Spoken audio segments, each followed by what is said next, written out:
We've now reached presentation 33, looking at the Gospel of Matthew.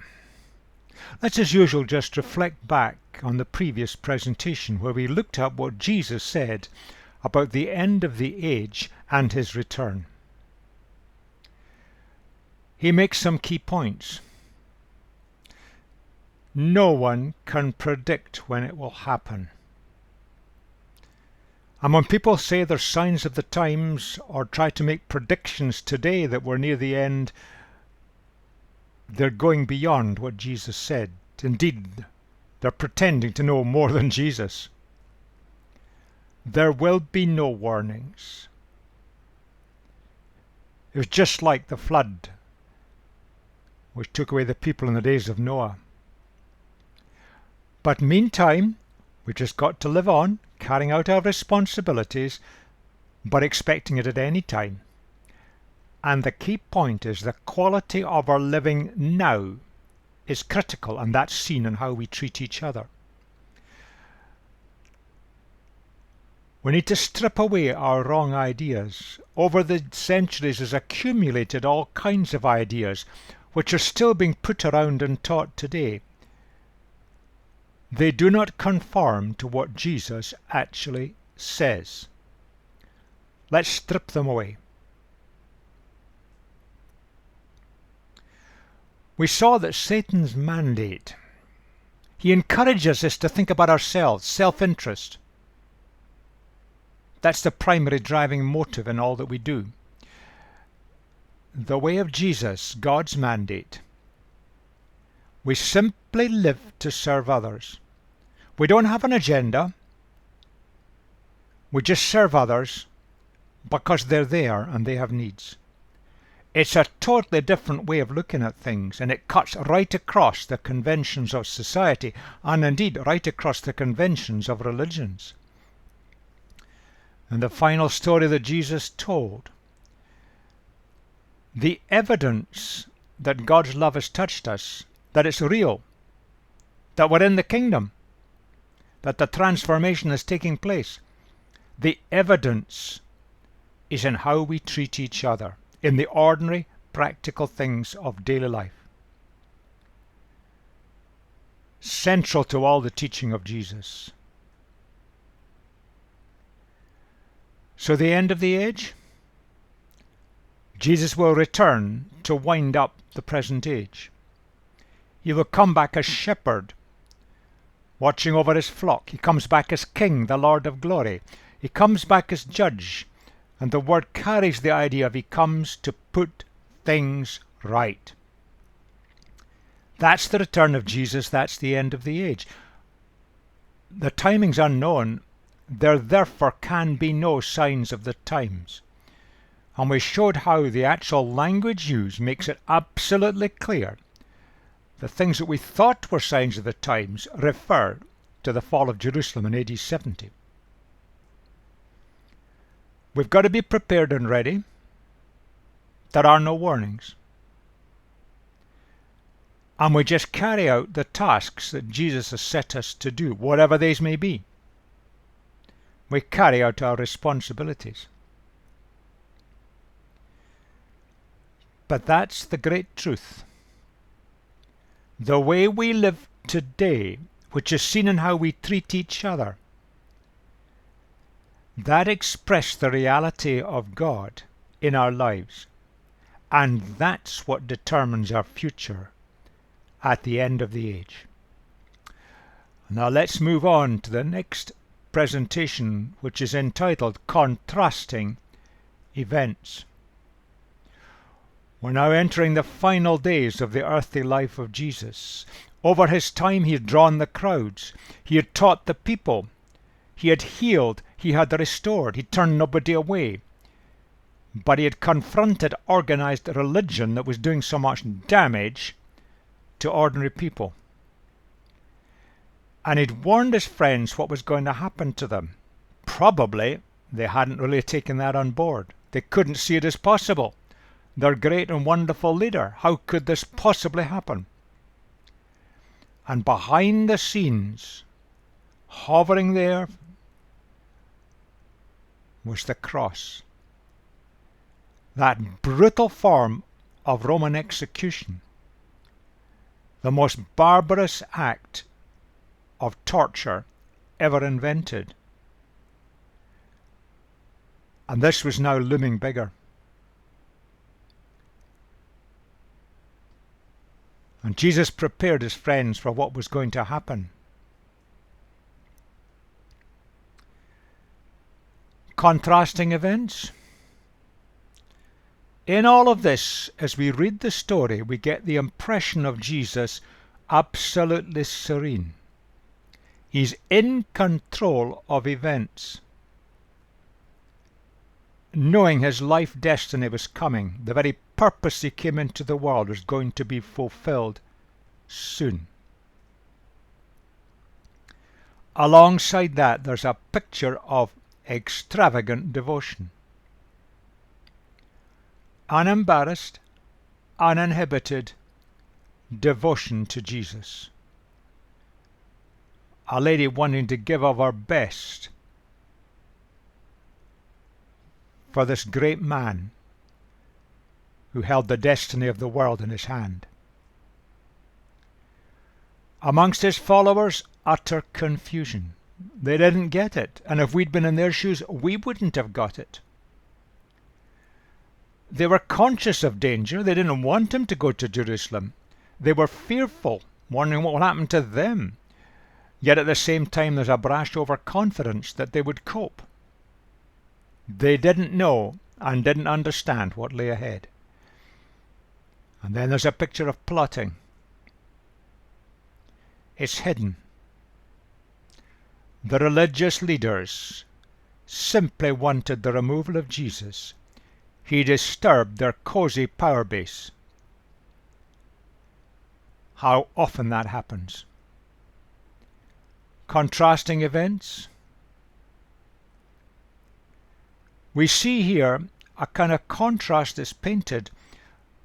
The apparent helplessness of Jesus, caught in a kind of web of brutality, resentment, bitterness. But it's not the whole picture. We see a picture here of Jesus, Lord, the Master, in total control of events. A powerful paradox that Matthew and the other gospel writers paint for us. Now, with that background, let's now look at the actual text. We're going to go into chapter 26. When Jesus had finished all these things, that's the things he was doing when he was teaching about his return, as he said to his disciples, "As you know, the Passover is 2 days away, and the Son of Man will be handed over to be crucified." Then the chief priests and the elders of the people assembled in the palace of the high priest, whose name was Caiaphas, and they schemed to arrest Jesus secretly and kill him. But not during the festival, they said, or there may be a riot among the people. Caiaphas the high priest was a political appointment. The Romans appointed the high priest, and he was a kind of go-between, the spokesman on behalf of the religion and the religious system with the Roman overlords. While Jesus was in Bethany, that's the small village outside Jerusalem which he made as his base in his final few days, in the home of Simon the leper, a woman came to him with an alabaster jar of very expensive perfume, which she poured on his head as he was reclining at the table. When the disciples saw this, they were indignant. "Why this waste?" they asked. "This perfume could have been sold at a high price and the money given to the poor." Aware of this, Jesus said to them, "Why are you bothering this woman? She's done a beautiful thing to me. The poor you will always have with you, but you will not always have me. When she poured this perfume on my body, she did it to prepare me for my burial. Truly I tell you, wherever this gospel is proclaimed throughout the world, what she has done will also be told in memory of her." Then one of the 12, the one called Judas Iscariot, went to the chief priests and asked, "What are you willing to give me if I deliver him over to you?" So they counted out for him 30 pieces of silver. From then on, Judas watched for an opportunity to hand him over. On the first day of the festival of unleavened bread, the disciples came to Jesus and asked, "Where do you want us to make preparations for you to eat the Passover?" He replied, "Go into the city to a certain man and tell him, 'The teacher says, my appointed time is near. I'm going to celebrate the Passover with my disciples at your house.'" So the disciples did as Jesus had directed them and prepared the Passover. When evening came, Jesus was reclining at the table with the 12. That's the fashion of the day. They didn't have seats. They kind of lay with a table on the floor centered before them. So lay around the table on cushions. And while they were eating, he said, "Truly I tell you, one of you will betray me." They were very sad and began to say to him one after the other, "Surely you don't mean me, Lord?" Jesus replied, "The one who has dipped his hand into the bowl with me will betray me. The Son of Man will go just as it is written about him, but woe to that man who betrays the Son of Man. It would be better for him if he had not been born." Then Judas, the one who would betray him, said, "Surely you don't mean me, Rabbi?" Jesus answered, "You have said so." While they were eating, Jesus took bread, and when he had given thanks, he broke it and gave it to his disciples, saying, "Take and eat, this is my body." Then he took a cup, and when he had given thanks, he gave it to them, saying, "Drink from it, all of you. This is my blood of the covenant, which is poured out for many, for the forgiveness of sins. I tell you, I'll not drink from this fruit of the vine from now on, until that day when I drink it new with you in my Father's kingdom." When they sung a hymn, they went out to the Mount of Olives.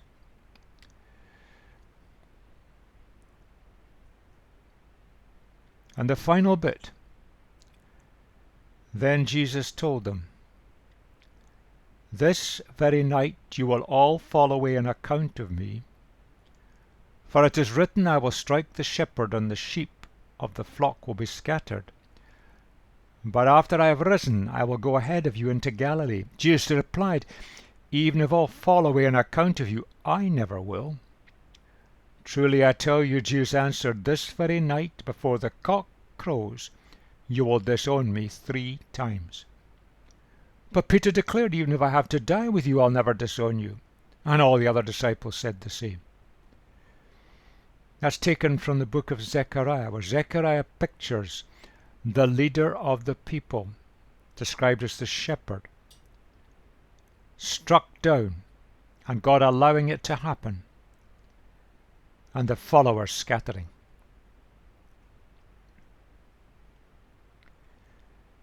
Contrasting events. There are a number of stories in the Gospels of events similar to this. We mustn't confuse them. It probably happened more than once. The woman is unnamed, but will be remembered forever. Extravagant devotion. You can't rationalize it away. She took what was most precious to her and just gave it to Jesus. She just wanted to say thanks, appreciation for all that Jesus is and had done. In those days, women did not eat with the men, as happens in some countries in the world still today. They were regarded as an inferior group, second-class citizens. And for her even to enter the company of men ran against social norms. How did she get in? And to do that, the disciples protested furiously. But it's nothing to do with providing for the poor. It's extravagant devotion to Jesus. And Jesus links it to what he knows will happen to him. He's going to be tortured to death. Then he'll be buried. And the burial customs of those days, all kinds of ointments were placed on the body to cover the smell of the decay. But he speaks of proclaiming good news in the future. How could his death be good news?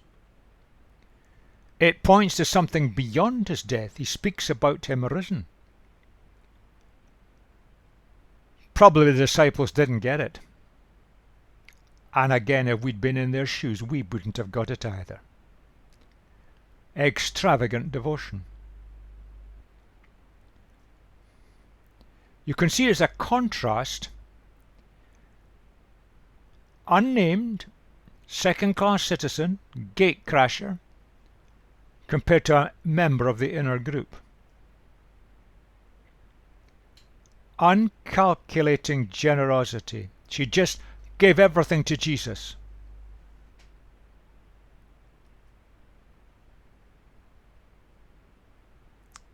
Whereas Judas was involved in sordid bargaining.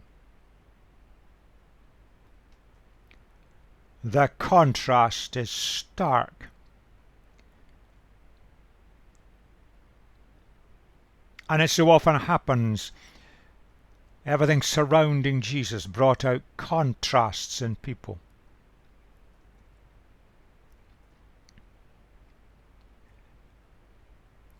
We don't know what his motives were, and we'd be speculating. In fact, the word that's translated betrayal is not the normal word in the original language for betraying.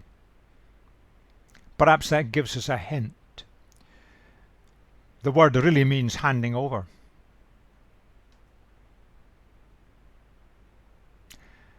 Was Judas wanting to force the issue? Was he forcing Jesus to show his power, to defeat the enemies? But that's speculation. We simply do not know what his motives were. The sum of money was not huge, therefore it's unlikely he did it for the money. But in this situation, Jesus, we know so much more here. He'd taken on the religious leaders who were doing so much damage to the nation, so much damage to ordinary people. They were in it for themselves. They lined their own pocket. They generated their own secure system. How easy it is to end up doing that. Happens in religions, including the religion of Jesus, all over the world. We develop a cozy religious system. We feel secure within it, and woe betide anyone who tries to disturb it. But the high priest was a Roman appointee, and he could lose his job if there was a street riot from a crowd problem. So they had to get Jesus away from the crowds. They didn't know where he was in the evening. During the day, the crowds were always there. The last thing they wanted was to generate a riot. But in the midst of this, whatever Judas's motives were, and we do know the motives of the religious leaders, Jesus was serenely in control.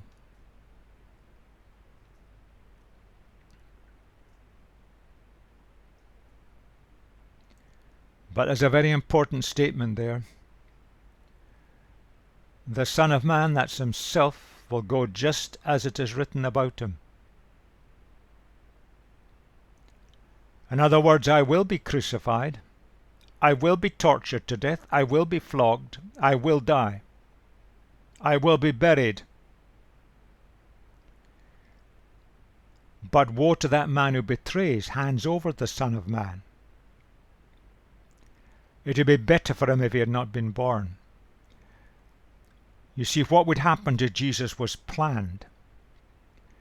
But Judas played his part, and that was his responsibility. You see, the declared will of God runs alongside the way humans act. We are free beings. We take our own decisions. Judas wasn't a pawn in God's plan. Judas carried the responsibility for an action which he freely took. That is true for us all in life. And Jesus makes it absolutely clear. God knew what was going to happen, and he was going to turn it to glorious advantage. But Judas was responsible for what he did. their last meal together, Jesus clearly had made plans in advance. This was the eating of the Passover meal, and this happened after dark. It was a standard sequence of events. After that meal they had bread and wine, and Jesus used these to symbolize his death. He points out that one of them is going to hand him over, and Judas is identified, but he does it in such a way that the disciples would never understood what this meant. If the disciples had got it, what Judas was going to do, almost certainly they'd never have let him leave that room.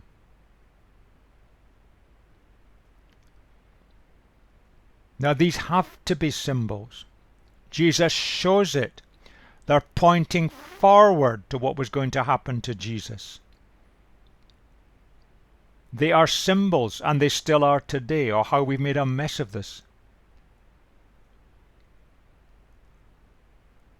But he points to the fact that it's when it's all over, post-resurrection reunion in Galilee, where it had all started. This will be the last wine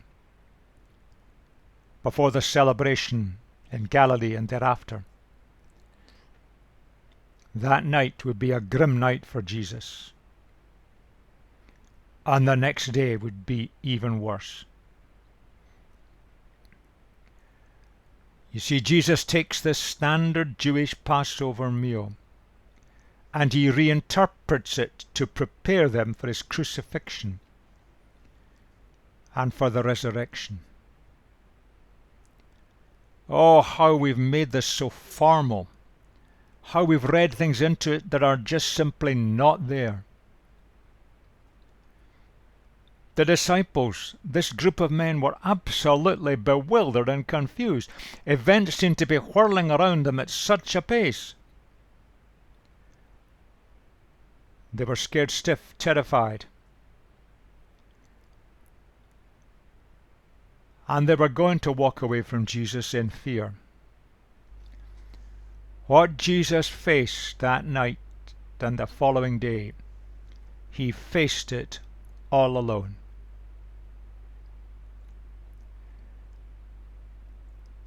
And the bread and the wine speak of what was going to happen and points to the events and their significance.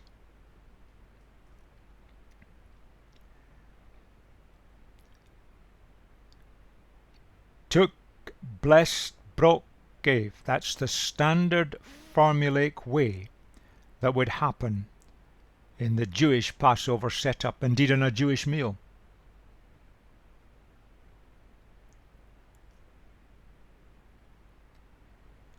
This is my blood of the covenant, which is poured out for many for the forgiveness of sins. It's a symbol, not a reality. Jesus was there when he gave them the wine. It could not have been his blood. Indeed, we can go further than that. Under Jewish law, it was strictly forbidden for a Jew to drink the blood of any creature. Absolute anathema to them. That group of men would understand what Jesus was saying. They wouldn't understand the full significance of what Jesus was about to go through. But Jesus, using language of the Old Testament, the symbolisms that are there, he's pointing forward to what's going to happen. We're drinking this together. You're one with me in it. It's for all humanity. I'm going to give my lifeblood for humanity, poured out for many for the forgiveness of sins. He's holding the bread and the wine in his hands. It's a symbolic preparation of what was about to happen. Now the meal was very important, as it still is in many of the Middle Eastern countries today. It speaks of acceptance, unity, identification, the family meal, such a significant event. that group of followers of Jesus with Jesus together. The meal speaks of their identification with Jesus and Jesus' identification with them. The blood, the wine, the body, the bread. Jesus was using these symbols to speak of what was going to happen, and he was identifying with them and inviting them to identify with him in what he was going to do.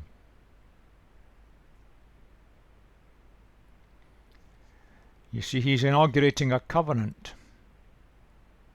And immediately that, in the minds of his followers, would remind them of the covenant which was initiated at Mount Sinai under Moses.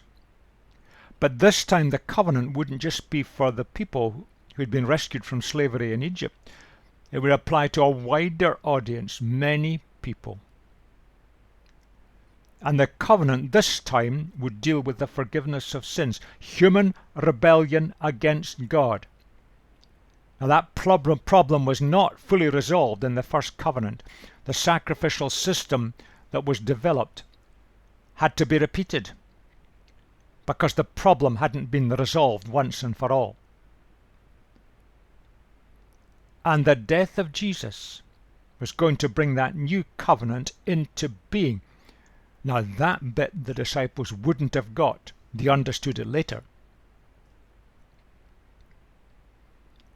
It would deal with the fundamental human problem, human rebellion.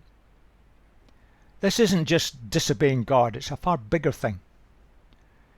You see, we think as human beings we can run our own lives better our own way. I will live it, do it my way. God made us. God knows the best way for us. And when we turn to him and seek to live our lives his way, then we get the best.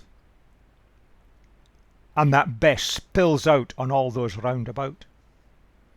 That's the fundamental human problem, human rebellion. We think we know better than God. Jesus dealt with that on the cross. But in all this, his death is not the end. He invites his followers, as they shared that meal with him, to identify with him. The symbolism is so clear and so powerful. And we still are, with Jesus at the heart of the new community of God's people. If you go back to the covenant originally, Moses took the blood, and blood of an animal this time, sprinkled it on the people, that's a symbolic thing, and said, "This is the blood of the covenant the Lord has made with you in accordance with all these words." You see, the blood, the animal ritually sacrificed, symbolizes the formation of a covenant, an agreement between God and the people. The people are saying, we want to live God's way. And God was saying, I'll be your God and Father, I'll lead you. Now the problem wasn't fully resolved, then they kept on rebelling. So they kept on having to go through this ceremony. But Jeremiah saw a better way that was coming, that was fulfilled in Jesus when he says, the days are coming when I will make a new covenant with the people of Israel and with the people of Judah. Jeremiah realized that the system they had wasn't complete, wasn't adequate. There's something better coming. This would deal with the fundamental problem of human rebellion. And our relationship with God would move to a different level as we sought in the kingdom to live it God's way and seek his strength for the purpose. The disciples would have got much of that background. Isaiah has this remarkable picture taken from verses 11 and 12. By his knowledge my righteous servant will justify many, and he will bear their iniquities. For he bore the sin of many and made intercession for the transgressors. You get all the way through Matthew's account and did all the gospel accounts. Jesus serenely knew what he was doing. He didn't want to go to the cross. No human being would ever want to be tortured to death publicly. but he knew what he was doing. He was perfect. He was living his life the way God intended it to be lived, speaking at a human level. There was no rebellion. And he was going to make an opening for humanity to return to God. The word justify carries an almost a legal overtone. We're acceptable to God. If you like, we're declared not guilty in the court of God's judgment.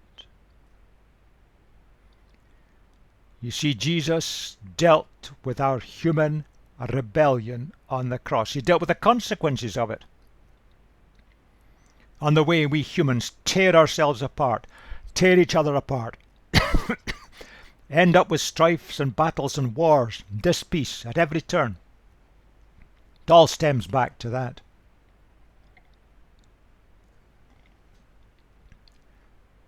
He did it for us. He acted on our behalf. There is Jesus identifying with humanity and with his friends in that meal the night before. He was inviting them, welcoming them to identify with him. That's the symbolism of the meal. Throughout it all, there's a deep significance to the language that stems from the Old Testament. Matthew's emphasized that teaching of Jesus. The kingdom has no organizational basis. It's simply the people of God under a new covenant where there's forgiveness. Jesus dealt with the rebellion of humanity. When we accept that, we're welcomed into the kingdom. Jesus achieves that, and he achieves it through the cross. And we are invited to identify ourselves with Jesus, to be his followers, to be welcomed at the meal table with him as host. In the kingdom, we're welcomed in.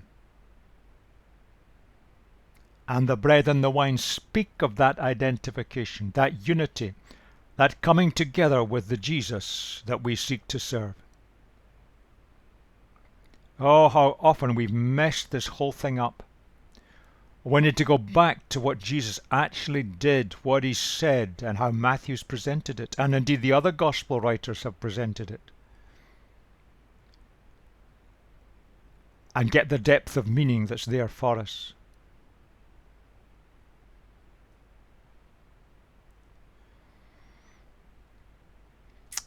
Perhaps that's a picture of how the disciples felt. They didn't quite know what was happening around them. Events seemed to be whirling past them at such a pace. Jesus had described himself as the Son of Man. He was an ordinary human being, but he's pictured using the language of Daniel. But he's also pictured himself as the Son of God. All the fullness of God rested in the life of Jesus. God entered our humanity, limited by choice within a human being. He presented himself as a suffering servant. Absolutely radically novel idea. You win victories by force of violence and power. That was the way of the culture then. It's the way of the cultures today. The way of Jesus is the way of suffering servants. The bread and wine speak of what was going to happen to him as we identify with him in all that he did for us in his death on the cross. He's speaking of a new covenant, taking the old covenant, the same basis, yes, but it took it one step further because the root problem of human rebellion was going to be dealt with once and for all. And Jesus would sacrifice his life, his body. He'd sacrifice his life, his blood. Stripped naked, tortured to death publicly on a Roman cross. Confused, unsure, lost, uncertain, that would be how they felt that night. And imagine what that reaction, when Jesus said that, "This very night you'll all fall away on account of me." And he quotes the verse from Zechariah. They protested furiously. But it all happened. Jesus makes 3 predictions.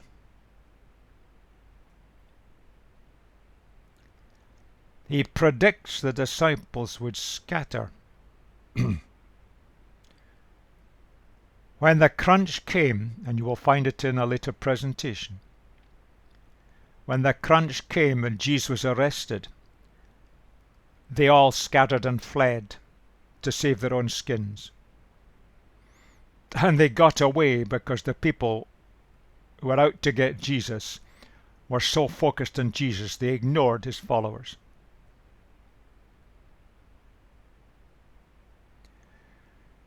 Jesus faced all this entirely on his own. Jesus predicts that Peter, for all his bravado, he'd succumb to the pressure and would deny he even knew Jesus.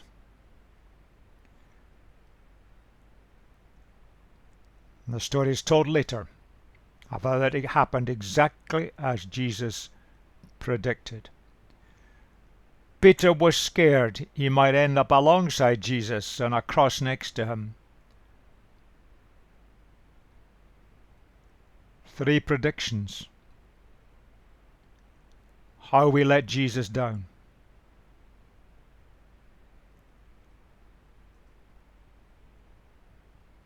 But Jesus still cares. He still died for Peter. He died for all the disciples. He died for the benefit of humanity, if only humanity would accept it. He speaks of a post-resurrection meeting in Galilee. The whole great movement had started in the Galilee area. He was going to have a reunion back there. They wouldn't have understood what he meant. But it all happened, and the last chapter of Matthew gives the account that the risen Lord Jesus was there, and he met with all the disciples together in that glorious post-resurrection meeting, which led eventually to their commissioning to carry the work forward into the future. Contrasting events. Jesus died by choice. He wasn't just caught up in a maelstrom of events beyond his control. Serenely, he knew what he was doing. He died by choice. But Judas carried responsibility for handing him over. The disciples let him down. But he died by choice, and he died for all humanity. That's what Jesus is saying. On that cross, he dealt with the fundamental issue all of us humans have, our rebellion against God. We think we can run our lives better ourselves. And what a mess we make of it. And just look at the history of the world. Jesus died to deal with that issue. And for every human being that recognizes it, there is a liberation, a restoration, an acceptance, a freedom, and a fullness of life. But the contrasting events surround it, the devotion, the extravagant devotion of an unnamed woman,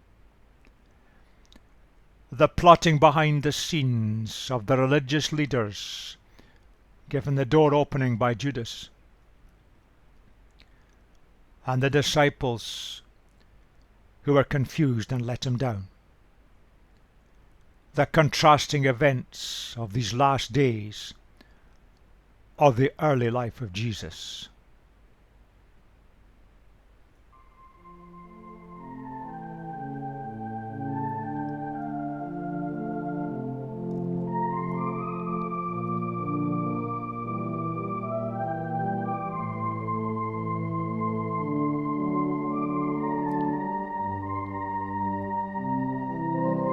And in the next presentation, we're going to move forward and look at Jesus on trial illegally on trumped-up charges.